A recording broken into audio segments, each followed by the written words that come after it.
Hello, good morning sa tanan na sa atong online morning devotion nga gayong matag sa isa puntag. Salamatan natong ang Ginoo kay nagpabilin para ba ang atong moto nga seek first the kingdom of God and His righteousness, and everything shall be added unto us. Come on, let's start the day right by worshiping our God. Amen.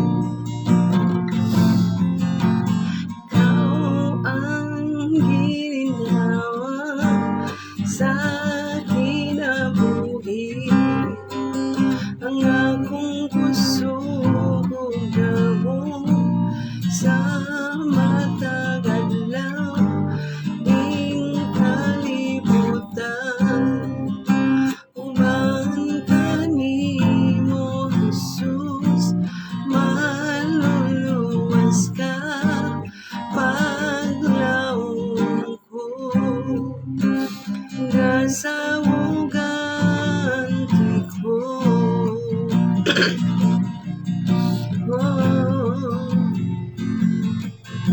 Matarong mo, matinod-anon ka, andam nga upasaylo, umuhilo sa mga kaugawan, kini isugid lang. Ikaw ang ginhawa sa kinabuhi, akong puso gamo matagalaw ning kalibutan. Uban kanimo Jesus, maluluwas ka paglaong ko. Gasawugan ko.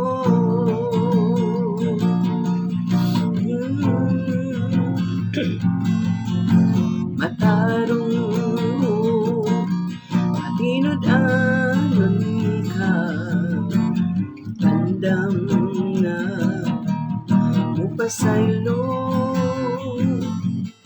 umuhilo sa mga kaugawan, kini isugid lang.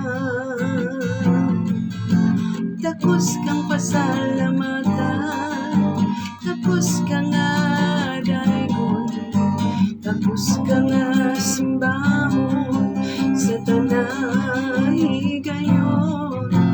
Takos kang pasalamatan, takos kang adaygon, tapos kang simbahon sa tanay. Tapos kang pasalamatan, tapos kang adaygon, tapos kang simbahon sa tanang higayon.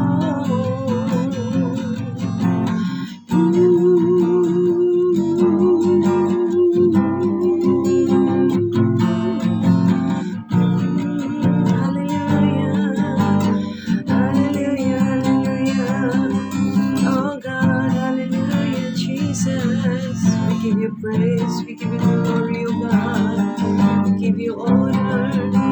Hallelujah, hallelujah, hallelujah.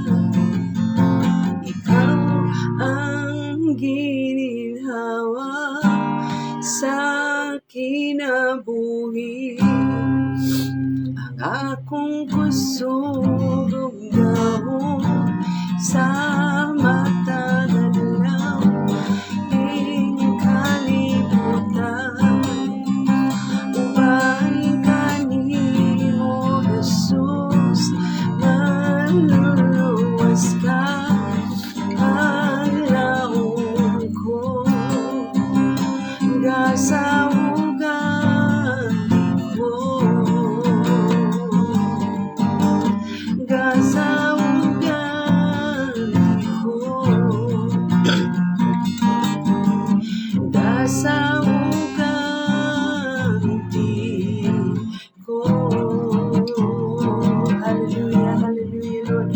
Lord, kiday gipasalamatan ka gid namo Ginoo Lord. Wala laing Dios nga tapos ni ining tanang mga pagday, mga pagsimba, mga paghimaya. Ikaw ra gyud ni ining tanan Lord. Tapos ugad sa salamat kaayo Lord sa kagayunan nga sama nini. Nga amo ka Ginoo matuboy, mabayo, mapasidunggan o God. Salamat Lord samtang kami Ginoo magapadayon nini nga bulaton Lord. Continue to cover us with your glory o God. Thank you kaayo nga sa adlaw-adlaw matag gabi at provide kang kalidad malinaw nga katulog adlaw-adlaw sa matag sa buntag usab Ginoo imo kami nga ipabuka pa ang among mga mata ug imo pa kami ga-enable nga mobangon Ginoo Lord hatagan og gayon masinati ang imong mercy ang imong kaluoy imong gugma Ginoo grasya madagayaon matag adlaw Lord sa salamat kaayo niini tanan samtang kami magatuon sa imong mahal nga pulong o God salamat nga imo kami mupuan ug mapanabot niini o God gikinahanglan namo ni Lord sa salamat kaayo Ginoo dalaygon kami Lord sa walay katapusan naman salamat sa iyong pagpukaw usab sa mga kaigsuonan Ginoo laygon ka Lord dawat ang among mga pagpasalamat Lord mga pagdayeg paghimaya pinaagi sa gamhanan ng ngalan ni Ginoong Jesucristo nga among Ginoong manluluwas amen praise the Lord hallelujah nagpabilin pa ta diha sa Juna no napagyapon ta sa Book of Juna hallelujah sa Book of Juna nakita nato dinha no nga kada chapter actually ang chapter 2 mo lagi kaayo no verse pan lang 10 verses lang ang Juna apan magputlo lang gyapon ta og mga highlight diri sa Book of Juna hallelujah. Poor na po ang atong connection, no? So, nakita na to sa chapter 1, sa last verse sa chapter 1 nga giswalo na sa dako ka isda si Judah. Ganahan kay mga bata ani nga istorya, no? Unya, pagabot sa chapter 2, nakita na to nga finally Jonah prayed. Nagampo na gid siya dinha, no? But he did not pray for God to save the pagan sailor. Wala siya nagampo aning mga pagan nga mga kadang sailor. Pagtuon niya mga pagan sailor sila. But he did thank God for saving his life. Nagpasalamat siya nga giluwas sa Ginoo ang iyang kinabuhi, no? And then in verse 2, kung manotice nato din na kung mabasa nato din na makita nato nga naay word diha nga shul no sa verse 2 siya I called out to the Lord out of my distress and he answered me out of the belly of Sheol. Ang pasabot sa Sheol diri it refers to the realm of death. No, naa na gyud siya tino na gyud nga kamatayon kay syempre na siya sa ilalom sa isda no makagawas pa ka siya makalingkawas pa ka siya malata na siya dito sa ilalom sa naa na siya ang Sheol nga iyang pasabot diri kana bitong kanang sure death na at sigurado nang mamatay ko ani ana no so mo nang yang gibutangan niya term ang word nga Sheol it refers to the realm of dead. Jonah did not literally actually prayed no from Sheol but describe his near death experience no gi-describe niya ang iyang hapit na nga kamatayon no so mo nang pasabot sa verse 2 ni siya I called out to the Lord in fact mabasa nato na sa Psalm chapter 20 no Psalm chapter 30 verse 2 kanang kining gisulti ni Jonah dinhi nga ningon siya I called out to the Lord out of my distress and he answered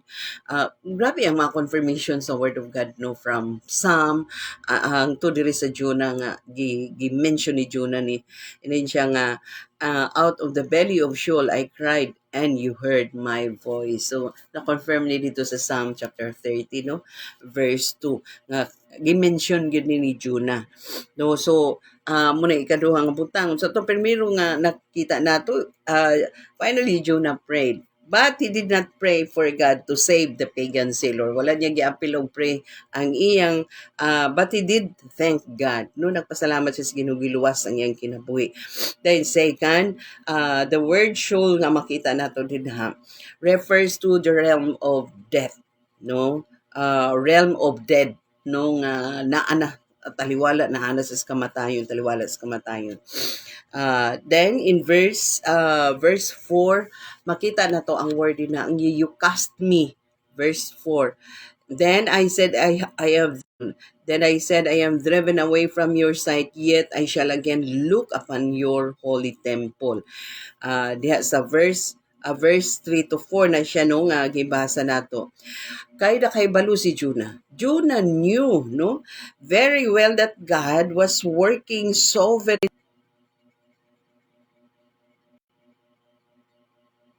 Hallelujah. Nagbasaha pa ko, no? So, Jonah knew that God was working good sovereignly, no, sa mga sailor. Kay ang mga sailor actually ang naka-recognize nga that's no dito sa chapter 1 mabasa nato nga dito nitugpa kang Jonah unya si Jonah hinanok ay natulog gipukaw la si Jonah ikaw gihinungdan aning tanan ana no so the Lord works mightily sa sailor nga gitugot nila nga makahibalo ang sailor nga kini buhat mo nang nakita nato na ang ikatulo mo nang nakita nato nga Jonah actually knew that God was working sovereignly no God is sovereign pwede niya imo nang bisan unsang mga butang sa bisan unsang mga paagi para lang ta makamata so God was working sovereignly through the sailor ang ikaapat ang nakita nato diha sa verse 6 Jonah's salvation actually is by grace. Good grasya ra gyud gihapon sa Ginoo. It is by grace alone gihapon giluwas is Ginoo. There's a verse 6 mabasa nato. Ingon din na nga sa verse 5, basahon natin, the water closed in over to me to make my life. The deep surrounded me. Weeds were wrapped about my head at the roots of the mountains. I went down to the land whose bars closed upon me forever. Yet you brought up my life from the pit. Oh Lord, my God. So, ang ikaapat nga nakita nato dinhi. Sa diyan nga siya, you brought, no? Imo kong gikuha, imo kong gidala. Nakita nato nga Jonah's salvation parera sa ato is by grace alone. Dili man siya worthy. Kita dili po ta worthy. Wala man tayo nahimo nga mga maayong pas ni Lord kang Jonah. Grasya gyud sa Ginoo alone. Grasya gyud kay ulo si Jonah. Gaig ulo pero tungod sa grasya madagayaon gyud kayo. Giluwas ni Lord si Jonah. Muna siyang ikaapat nga nakita nato nga salvation belongs to the Lord. Salvation belongs to the Lord. Na yun sa verse 9. No? But I, with the voice of thanksgiving, will sacrifice to you what I have vowed I will pay. Nagyapon ni sa Sam, mambahasag yapon ni nato sa Sam of David. Grabe ang mga confirm good sa mouth of mga alagad sa Ginoo. Yun din na, what I have vowed I will pay. Salvation belongs to the Lord. At lisod kay kon kay puno kay ang akong ilong. So salvation belongs to the Lord. So ang bot pasabot ani mga igsoon ikalima nga Jonah knows nakabalo na si Jonah. Jonah knows that God is the sovereign source of salvation.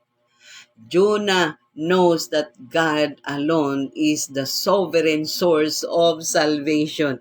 He finally knows, no, nakahibalo na gid siya.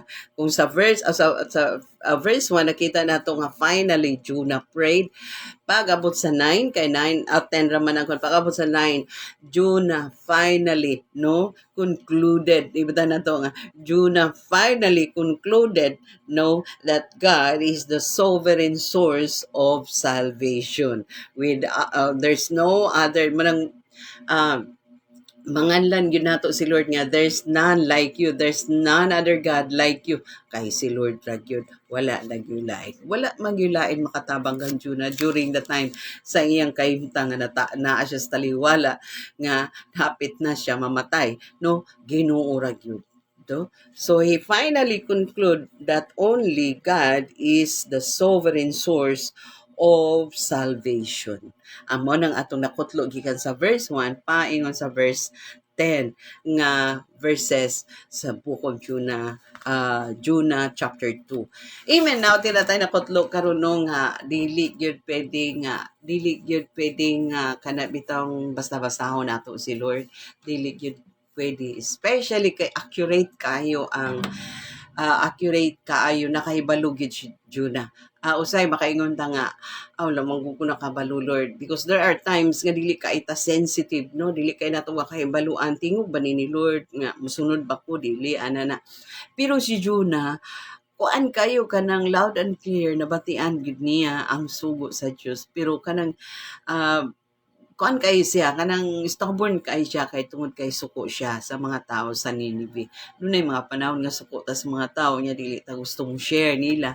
Mura tag Juna ana no, pero kabalo gid ta nga unsa gid ang pulong sa Ginoo no. We should love our enemy mga inana no, nga one way of loving our enemy is tay mahimo tungod kay usagay ta giluwas ni Lord. Si Juna busagani nga gikuan siya kay aron luwason niya at tuon ang Ninibe, no? So, kita po, sa tagiluwas ni Lord para kini pong mga taong walay mga hanaw, mga ignorante sa pulong sa Diyos, sa kaluwasan, masultian, o makaibalo sila. Amen. So mag-ampo na lang tanong kay putol-putol ang kuan ang internet. Mag-ampo ta labing balaan gamhanan mahigugmaon langit no na mo amahan. Nagapasalamat kay kami Lord sa example Ginoong eye-opener nga nakita namo Lord diha sa Book of Jonah o God sa chapter 1, chapter 2 nga among natakol Ginoo nga naghatag usab kini kanamo Ginoo. Warning naghatag usab kini kanamo Ginoo og pamata sa among mga mata nga kami mga Kristiyano ni panagtawag gid nimo Lord og dunay mga distinct purpose why you have chosen us, why you have called us like Jonah o God tabangi kami nga sensitive kami sa imong moving, O Lord. Sensitive kami sa imong leading, O God. Salamat kaayo nining tanan. Sa Lord, karon usab, nagapray usab kami sa mga kaigsunan nga manarbaho, Lord. Bani man in town sila sa ilang mga pagpanarbaho, O God. Provide sila Ginoong kusog, katapos, kabaskog sa panglawas, kaalam.